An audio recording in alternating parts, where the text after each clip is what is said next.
Ben de bilmiyorum. Bak.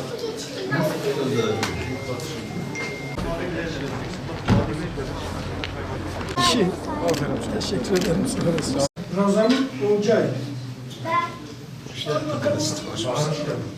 İlk kalem. Süreyya Taş. Sen misin Süreyya? Sayın Valim. Eslem. Eslem Bulut. Meyra Erdem. Seyit Ali Arabo. Planımız olduğu üzere bugün öğrencilerimizin ilk sömestr tatilimiz karnelerle beraber başlatıyoruz.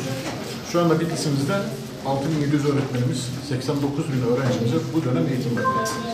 Geçtiğimiz yıl yaşanan pandemiden kaynaklı sıkıntıyı çok şükür bugün yaşamadık. Hemen hemen hiçbir okulumuzu biz kapatmadık. Neredeyse sınıf bile kapatmadık diyebiliriz.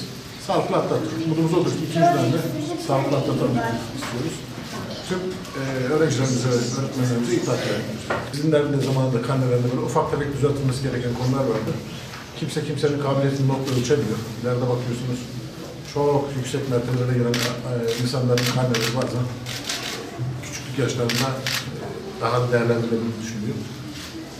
Öğrenciler bir tatil geçirsinler istiyoruz. Boş geçirmesinler, okusunlar, mutlaka okusunlar.